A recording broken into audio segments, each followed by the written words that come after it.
All right, y'all are live.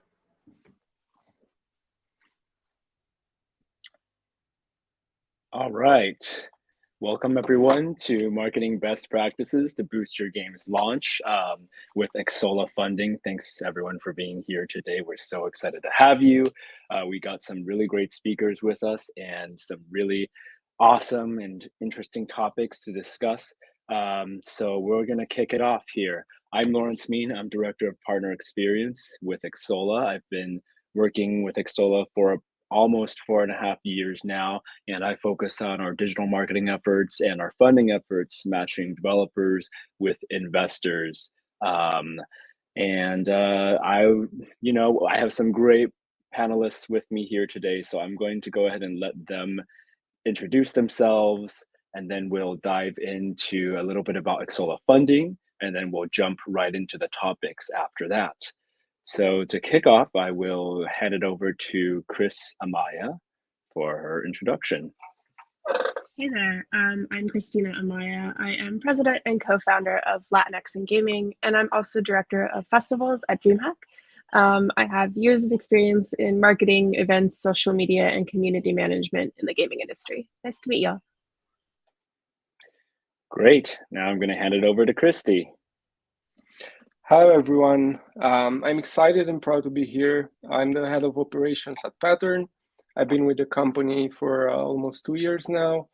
I've joined the gaming industry like 8 years ago, and the thing is, it just happened. It came natural to me as I've always been a gamer since like I was 7 maybe. And yeah, I look forward to having a super insightful discussion today. Okay, awesome. So before we dive into our topics, we gotta talk a little bit about Xsolla Funding, who is sponsoring today's talk. It's an obligation, but also a really great tool that's going to help developers of all sizes and experiences get into, how do I match with investors and publishers? How do I, make the right deals and make the right connections? So here's a little bit about Xsolla Funding. We have 3 different programs right now that can help developers launch their game. We have Xsolla Funding Club, which is a free matchmaking service that matches developers one-on-one with qualified publishers and investors. We qualify every single publisher and investor that comes into our platform, so you can trust that people you speak to and talk to on the platform are actual experienced investors. We have next is Xsolla Game Investment Platform, and that's a co-investment platform where you can receive, co-investment, meaning it's kind of like a Kickstarter model, but it's only accredited investors. So you can trust that, the funds are coming from the right place and they know how to make the deals. Xsolla handles all the logistics for this, so that you don't have to worry about any of the negotiations or revenue distribution. And the next is our newest one, Xsolla Accelerator.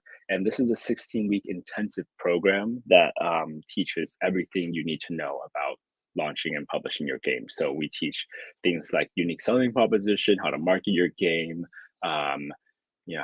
where to launch, where to publish, how to get the most revenue. And then you have a mentor as well, and it comes with $100,000 of bridge funding. So with Xsolla Funding Club, like I said, it's no cost. We've already had more than 1,100 developers apply, 95 successful matches with an 8% success rate, which is actually pretty high, and more than 190 investors and publishers on the platform.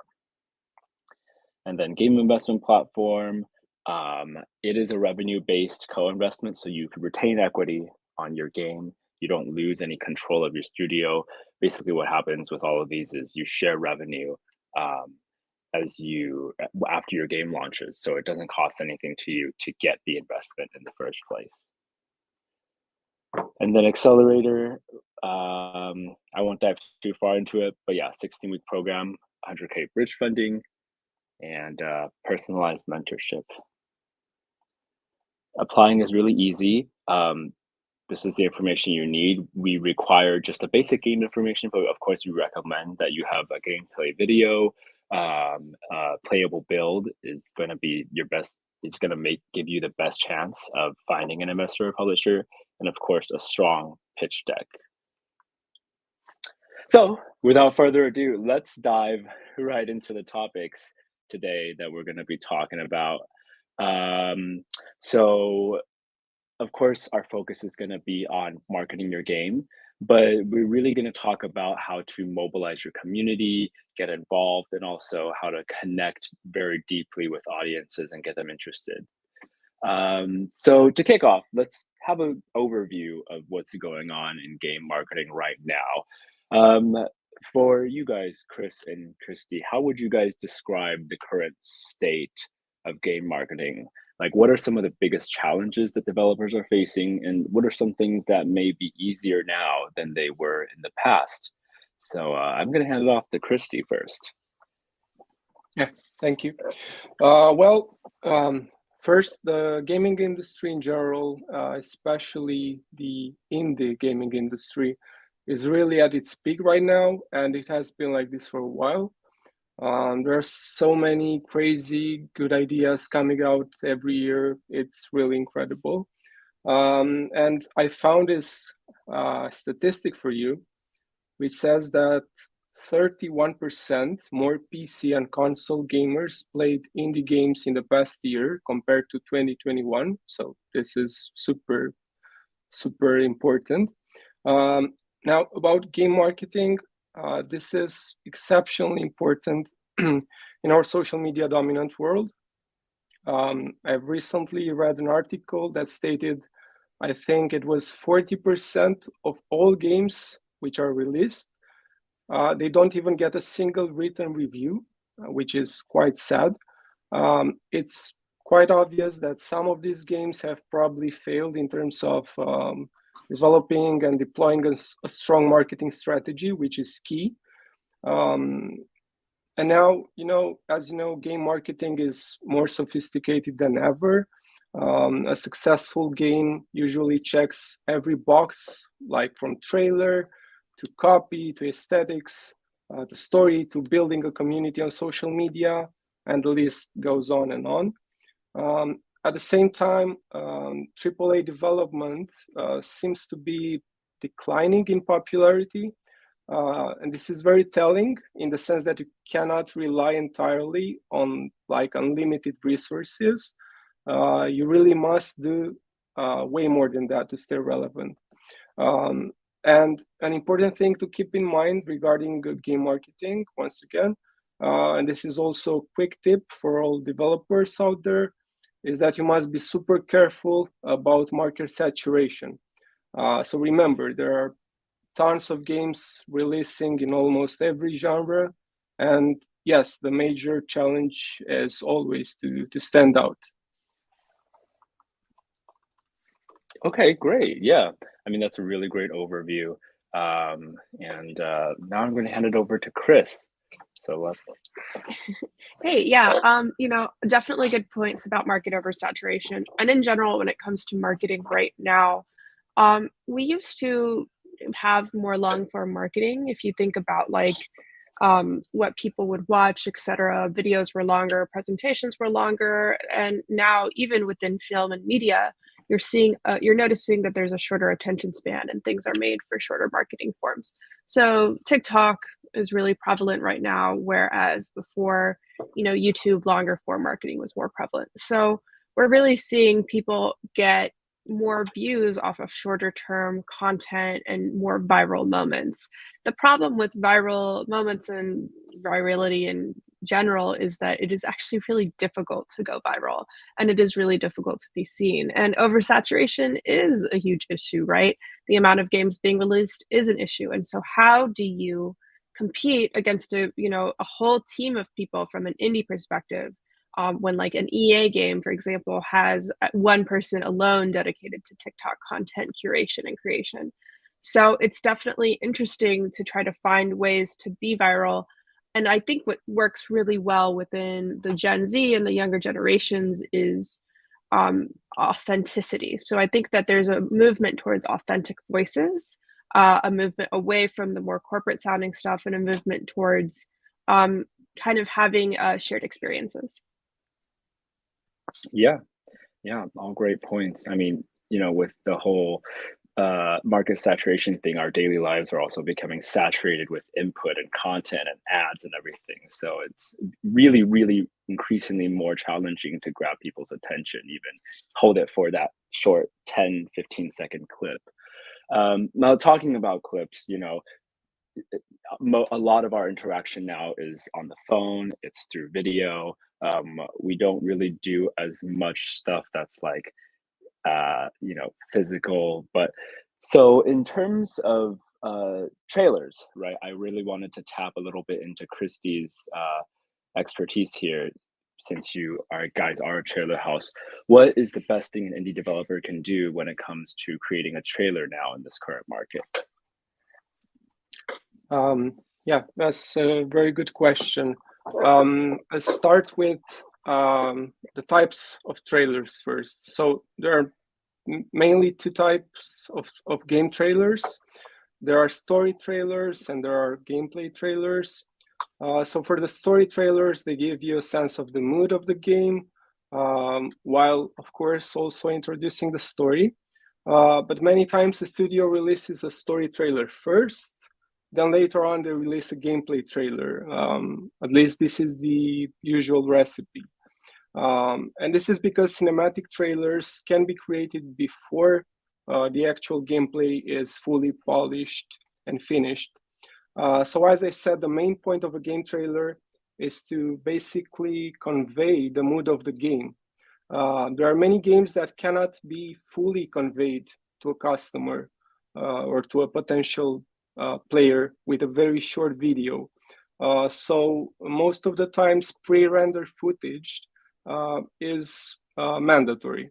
Now here comes the controversy, because generally gamers tend to dislike cinematic trailers.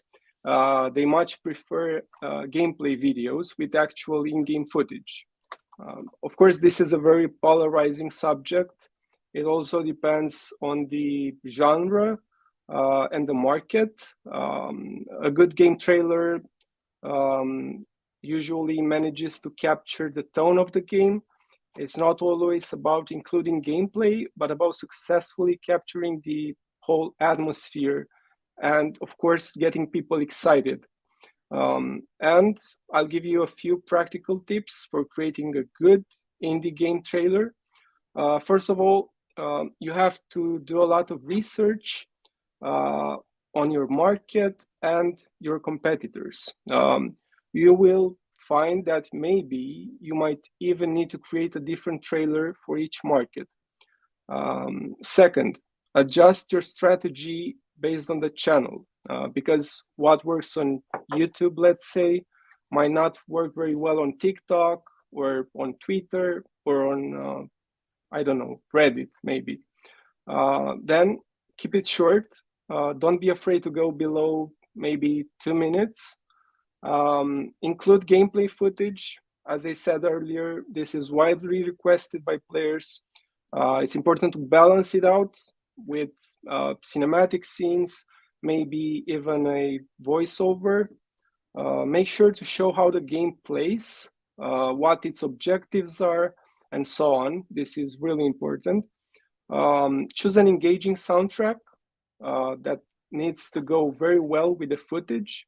Have a visual hook, preferably at the start, and keep viewers interested throughout the video. And finally, try to have a clear call to action, so people know, for example, where to purchase the game or where to look for its release date and so on. So these are my tips. Awesome. Thank you for those. It's very comprehensive.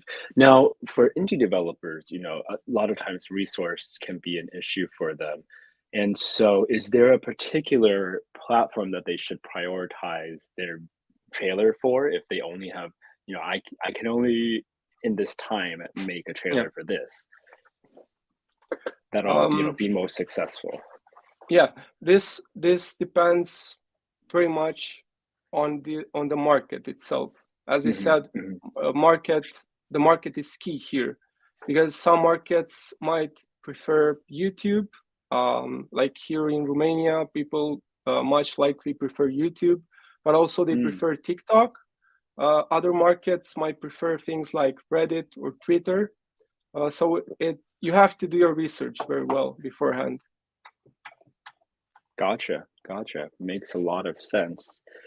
Now, for me, I think that the next thing after trailers being one of the most important, is kind of that personal connection with a game. Like when a player sees a trailer, right? If they really identify with the story, or if it speaks to who they are or their community, that really strengthens their desire to go and click the download button. So, I mean, we all know how community and culture play a big role in how audiences connect with games. What are some of the most effective ways that you've seen developers utilizing these different aspects? And I'm going to throw this one over to Christina.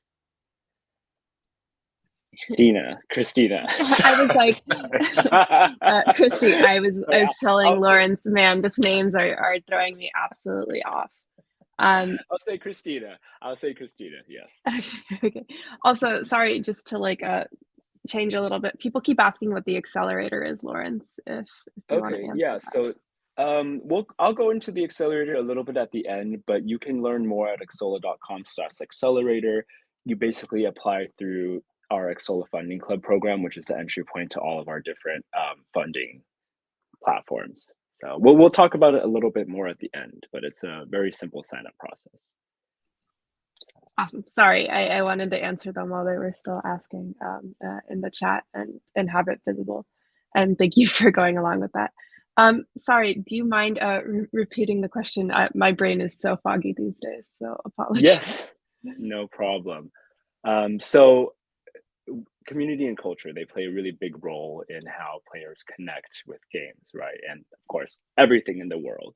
So what are some really effective ways that you've seen developers utilize this to market and launch their game?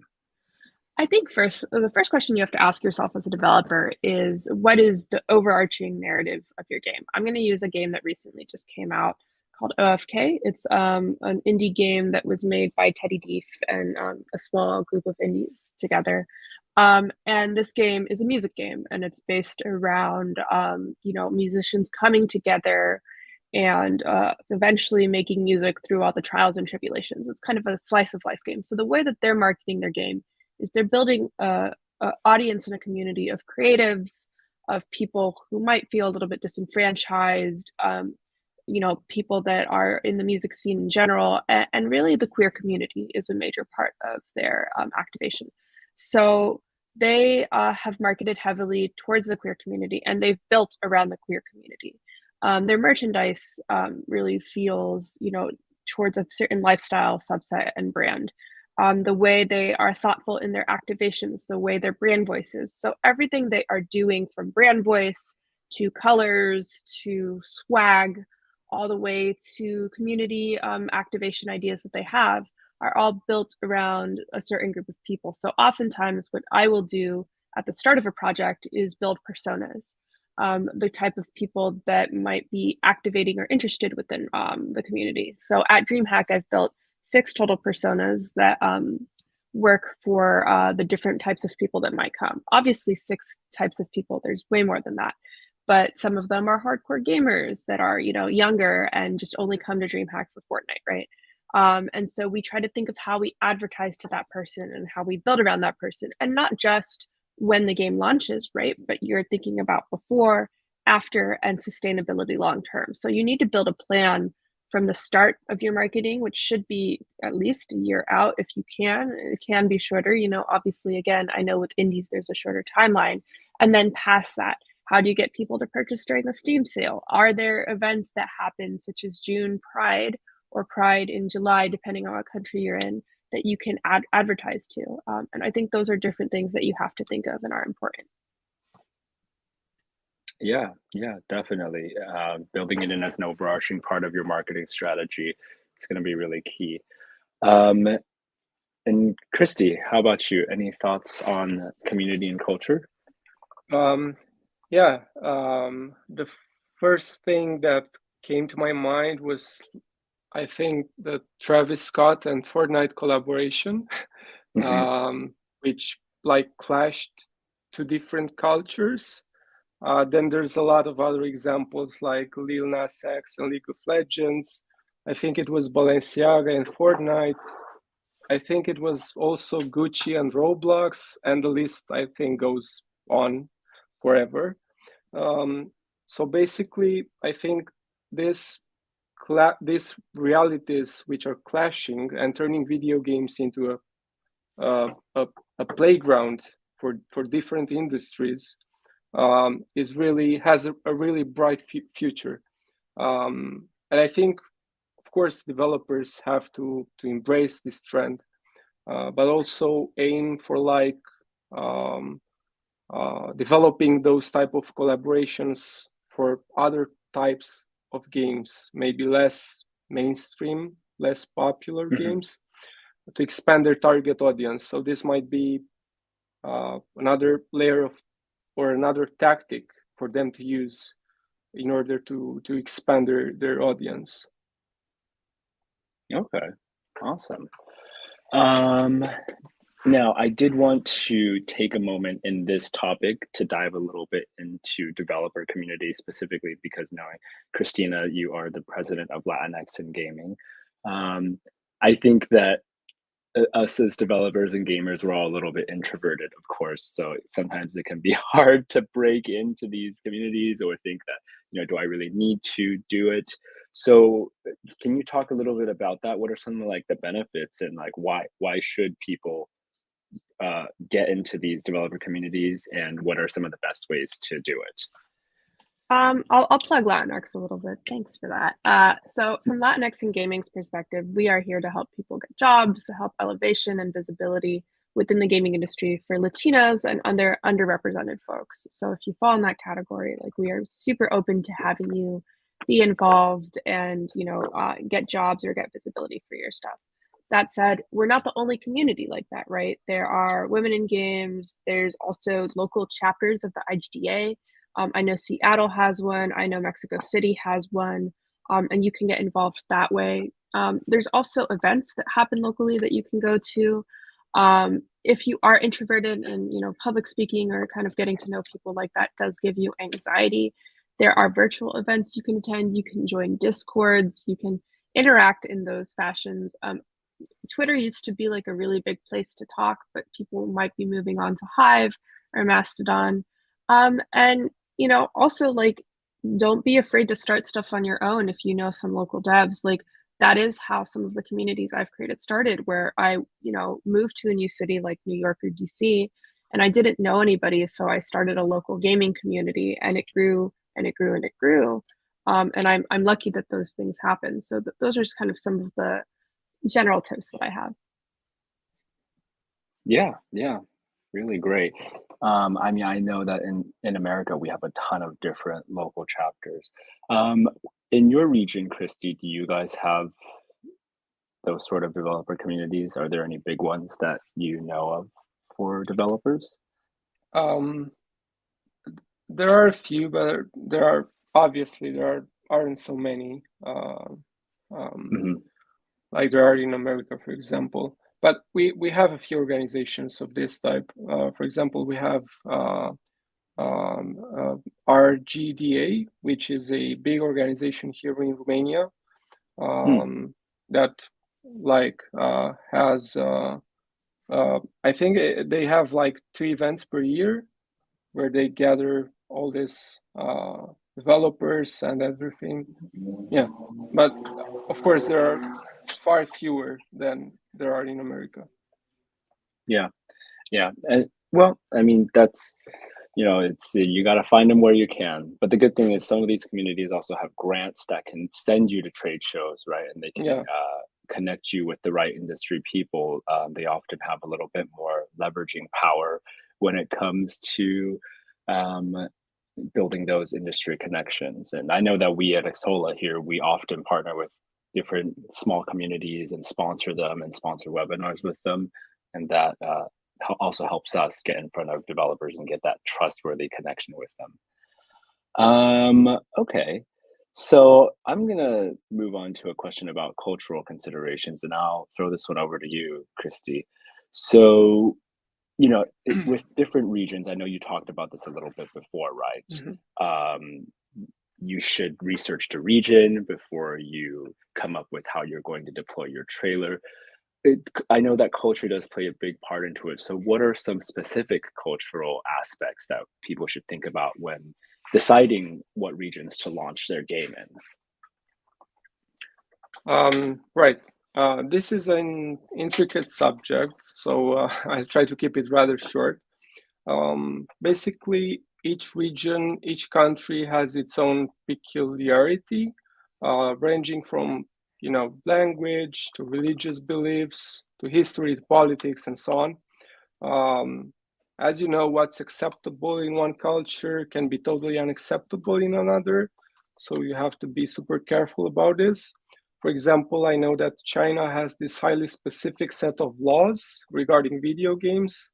I Mhm. read that uh, each video game has to be formally approved by the Chinese government. Also, the fact that the game cannot feature content which is considered distasteful by the Chinese government again. Also, Chinese localization is tough. Their social media platforms are so much different than the European or the American ones. So what's important here when trying to market your game in a different region is once again to do your homework and do it very well. For example, you must collect as much data as possible about the respective markets.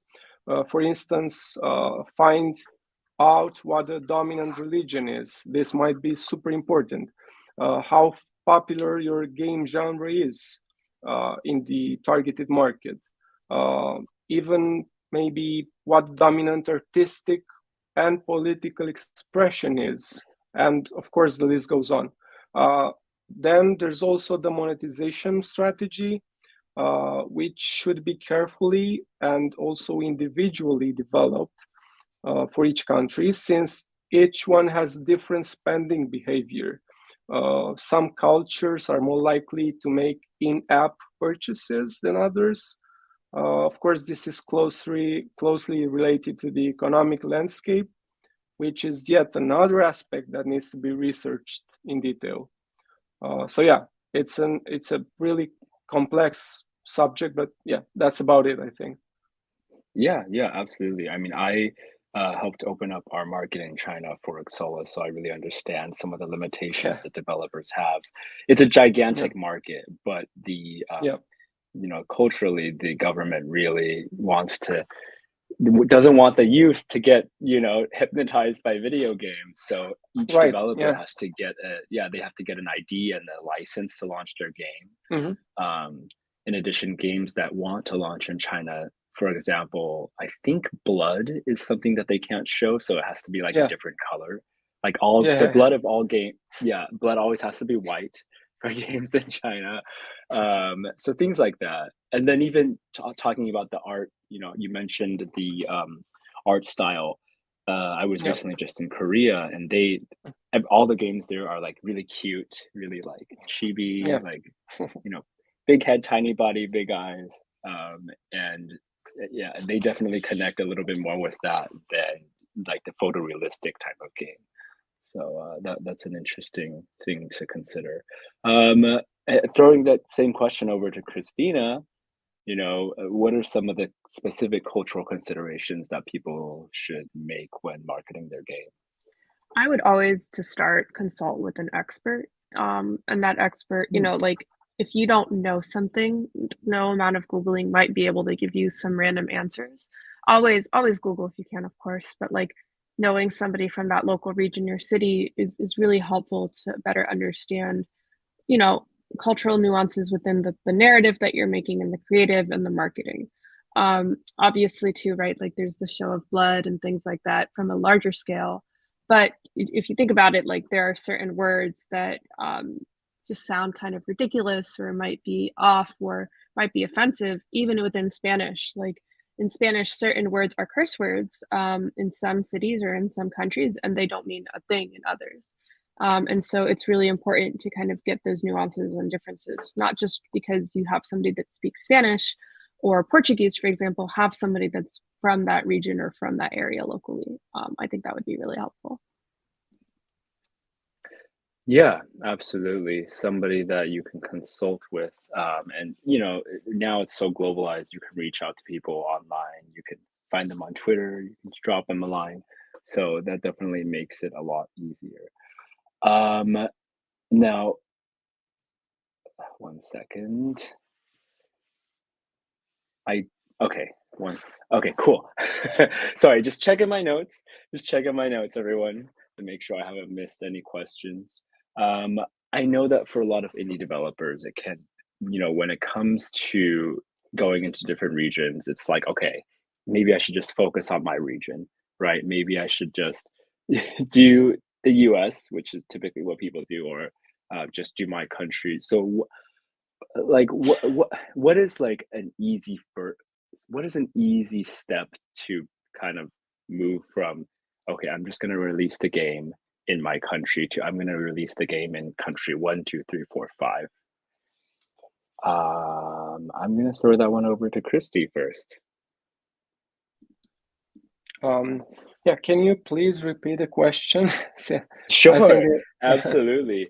I think it can be quite daunting and challenging, even with doing research and talking to some local experts, for any developer to take their game from, I'm going to launch it in my country, or I'm just going to launch it in the United States, to, let's do Latin America as well, or let's do Eastern Europe, right? So what are some steps that people can do to make that sort of transition easier, beyond sort of research and research and talking to some local developers and community members? Yeah, I think Christina already covered this question earlier pretty good, in the sense that of course you have to talk with local people in general to find out if a game, in our case, would be suitable for a certain market or not, since they're the most reliable persons to ask. Of course, you can Google, you can go for like companies that do this type of research, but you also have to corroborate data in order to find out the accurate answers. Yeah, absolutely.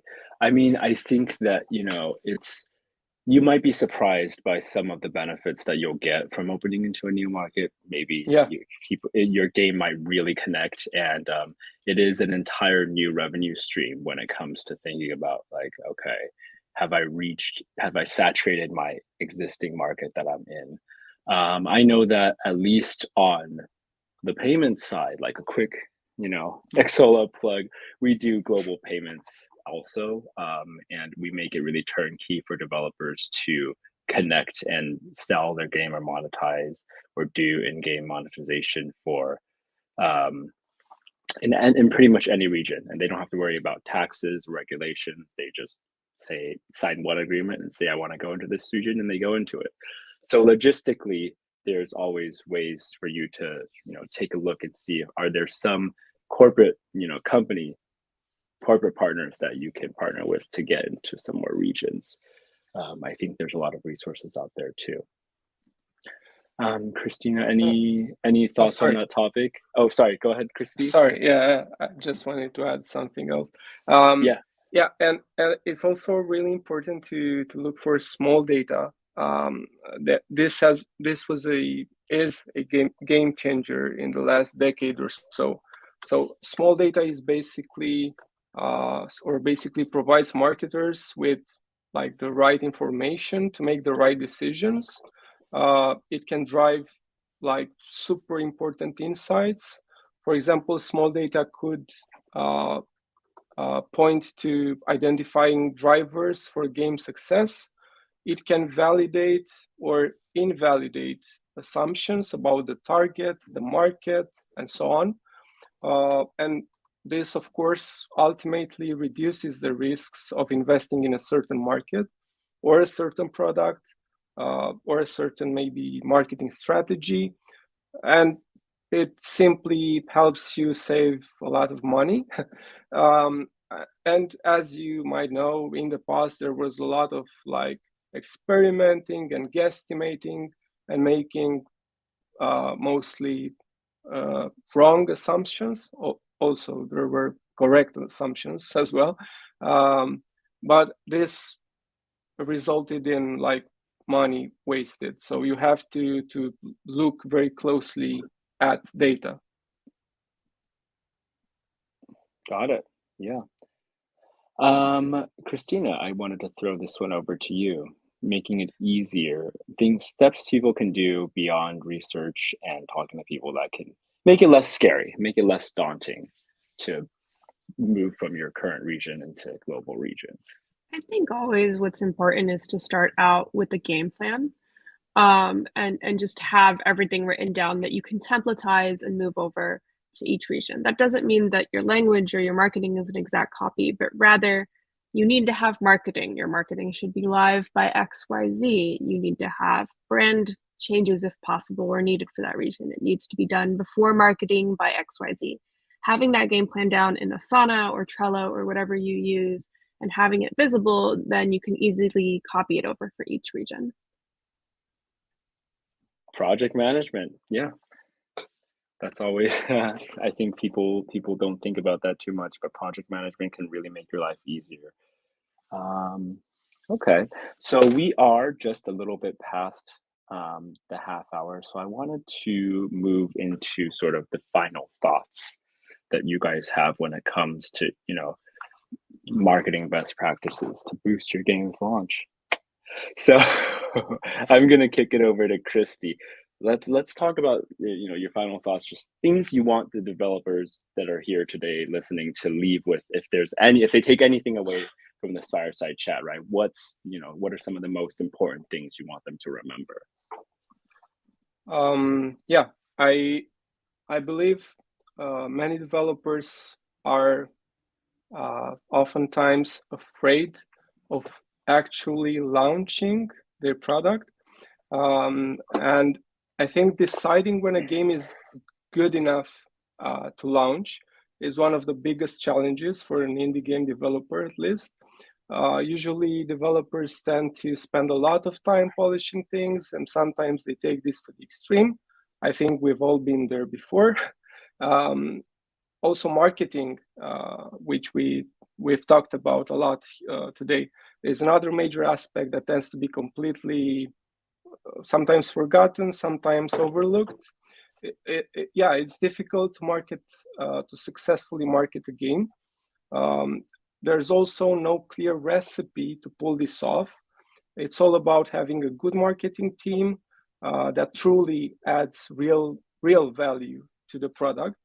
And I think the key here is to have like a balanced focus where you're not only investing in the product, in the game, but you're also investing in, for example, collecting insights about the market, and also using the right marketing mix. I think this is it. Yeah, I did want to tap a little bit into the trailer part as well for you. So when it comes to trailers, how much should a developer expect to invest in a trailer? I think that's one thing that we didn't cover that I just wanted to jump into real quick, right? I think I've done some research as well, and sometimes it's hard to find and like know how much that you need to put in terms of budget, in terms of time, in terms of resources. So what can you talk a little bit about what that looks like? This also depends a lot on the game itself, on the genre, on the market. It depends on the phase of the game, if it's fully completed or not. Usually, people or like developers tend to overlook this part. As I said earlier, they don't think it's really that much important, but it really is super important to have like a really good trailer. So it's hard to say like a clear number. You should like put 20% or 25%, but it all depends on many factors here. But as I said earlier, you have to do your homework beforehand, test the market, um, look at your competitors, look at what they did before, look at what the trailers look like. This is super important as well. Look at your competitors' performance in terms of trailers. Um, look at the channels that you're trying to aim for, and yeah, it's a bunch of data you have to look at in order to find out the real answer, which is actually unique just for you. It's not a general recipe here. Okay. Great. Thank you, Christy. And now I want to throw it over to Christina for final thoughts. Sorry, there's someone spamming the chat with inappropriate comments. My final thoughts are, I think when it comes to marketing your game and think firstly of your goals, think firstly of what you're hoping to accomplish, and set goals for yourself, right? Because if you just kind of go into this and are unsure of like what you want, you're going to come out not knowing if you got it, right? So I think that's important. It's also important, obviously, budget, to think about like how much you have. If you're just an indie developer and this is just you and a couple of friends, it's okay if you don't have a major budget. You can still make impact. I mean, you see people on the internet getting notoriety every single day for, I don't know, absolutely nothing. So you can definitely make an impact. It just takes time and effort. And if you do have more budget and money within your company, do know that marketing is important, right? And it is important to kind of dedicate some resources to that, and that you should be thinking about it from the beginning of the iteration process. So yeah. Great. Awesome. Okay, now I want to take a look at some of the Q&A questions. So if you guys have questions that you specifically want to ask Christy or Christina, please put them in the chat while they are here. They're very knowledgeable in their fields.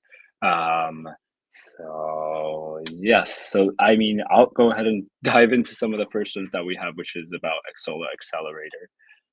So Accelerator, like I said, is a 16-week intensive program that developers can join that offers $100,000 in bridge funding, personalized mentorship, and you basically go through a bunch of courses that cover everything from how to run your gaming business to how to design your game well, and how to market your game.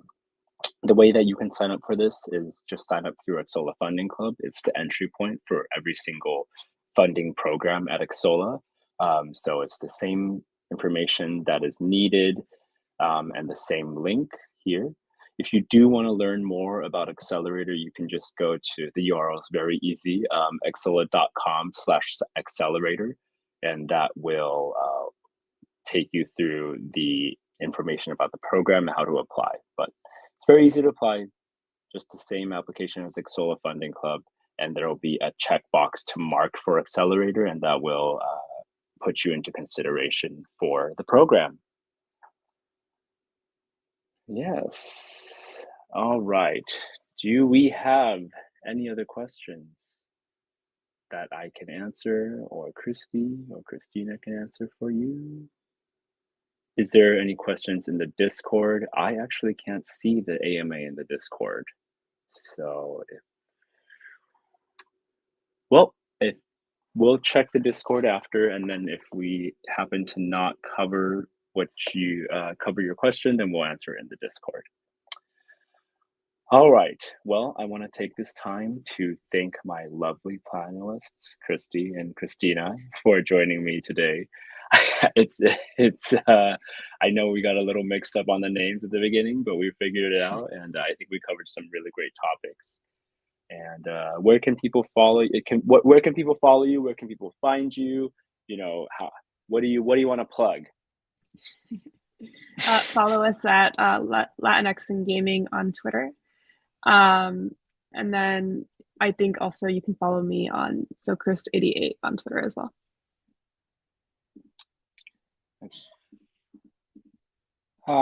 Yeah, and follow Pattern Agency on Instagram, and also follow my account as well, which is Curse Christie on Instagram.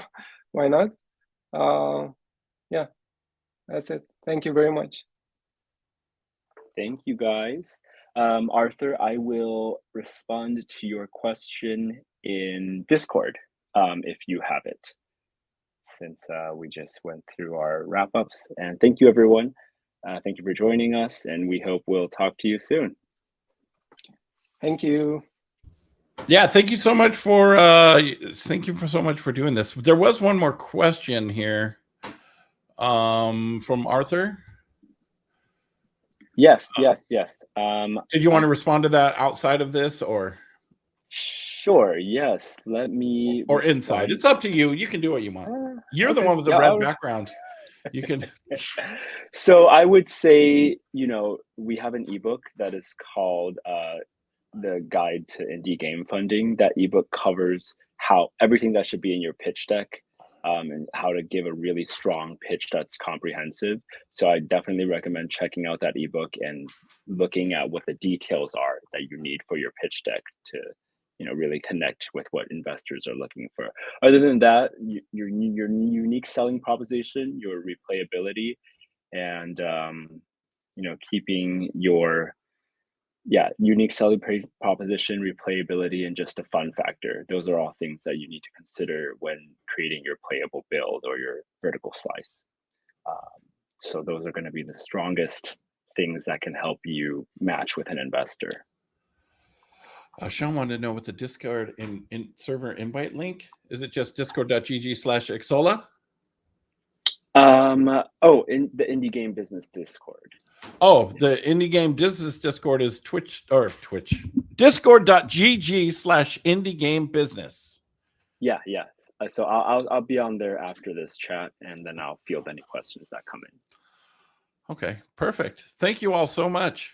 We appreciate you so much. We always appreciate Xsolla, and we appreciate the amazing game devs coming on and talking about their project. Coming up next, let me see, what do we got next? I am not on the ball right this second. Where are we at? Oh, here we are. Starting a studio with no experience. Ooh, this will be a good talk. Yeah, so thank you all so much. Bye. Thank you.